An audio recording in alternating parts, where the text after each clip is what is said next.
স্বামীজির ভাবাদর্শে স্বামী প্রেমানন্দের রূপান্তর। স্বামী বিমলাত্মানন্দ। পত্রিকার 25তম বর্ষ, পঞ্চম সংখ্যা।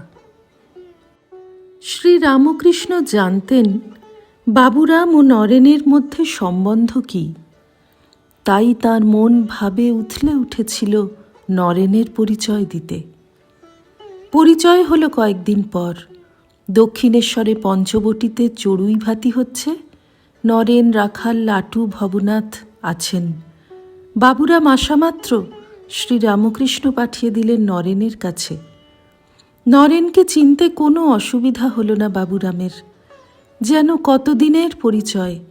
নরেনের পদ্মপলাশ দুটি চোখ, সমুজ্জ্বল মুখমণ্ডল, তেজদীপ্ত চেহারা, প্রেমপূর্ণ কথা, দৈবী কণ্ঠ, কখনো দিব্য সঙ্গীতে মাতোয়ারা, কখনো চড়ুই ভাতির জন্য নির্দেশ, সহজাত নেতৃত্ব। বাবুরাম অবাক বিস্ময়ে তাকিয়ে আছেন নরেনের দিকে। অলৌকিক দিব্যশক্তি সম্পন্ন যুবক। তাঁর অন্তর ভরে উঠল আনন্দে।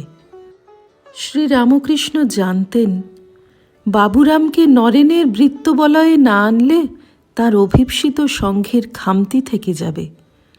তাই বাবুরাম আর নরেনের মিলন ঘটিয়ে দিলেন তিনি। নরেনও শুনেছিলেন শ্রীরামকৃষ্ণের কাছে বাবুরামের কথা। বাবুরাম ঈশ্বরকোটি, তার হাড় অবধি শুদ্ধ, শ্রীমতী রাধার অংশে জন্ম, শ্রীরামকৃষ্ণের সেবক, একান্ত দরদি। তাই বরানগর মঠে নরেন ভগবৎ প্রেমের রসে টৈটম্বুর বাবুরামের নাম দিলেন প্রেমানন্দ। নরেন এই নাম দিলে কি হবে? শ্রীরামকৃষ্ণকে জগদম্বার নির্দেশ ছিল বাবুরামের ভাব হবে না, জ্ঞান হবে। আবার স্বামীজি বাবুরাম মহারাজকে বারণ করেছিলেন মন্ত্র দীক্ষা দিতে।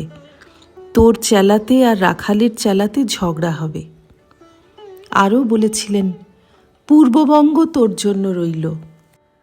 শ্রীরামকৃষ্ণের উক্তি আর স্বামীজির কথা গভীরভাবে বিশ্লেষণ করলে বোঝা যায় প্রেমানন্দের সর্বগ্রাসী প্রেমের উপর জ্ঞানের প্রলেপ ছিল। বাবুরাম মহারাজের জ্ঞানের প্রকাশ হয়েছিল স্বামীজির ভাবের প্রভাবে। বাবুরাম প্রেমিক তো ছিলেনই, তার উপর তিনি হলেন জ্ঞানী প্রেমানন্দ। তাঁর প্রেমের ধারা অন্তঃসলীলার মতো প্রবহমান, আর তাঁর জ্ঞান ছিল বিবেকানন্দময়। বিবেকানন্দ ভাবাদর্শে হয়েছিল প্রেমানন্দের অত্যাশ্চর্য রূপান্তর। বাবুরাম মহারাজ বলতেন, আমি স্বামীজির শিষ্য, স্বামীজির ভক্ত।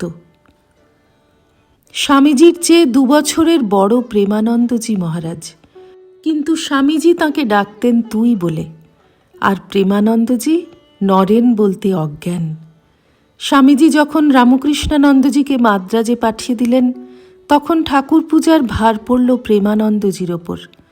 স্বামীজি তাতে বিন্দুমাত্র বাধা দেননি, বরং খুশি। বেলুর মঠ হওয়ার পর থেকে মঠ দেখাশোনা, সাধু ব্রহ্মচারীদের তদারকি সবই করতেন প্রেমানন্দজি। এতেও স্বামীজির পূর্ণ সমর্থন আর অনুমোদন। শ্রীরামকৃষ্ণার্পণমস্তু।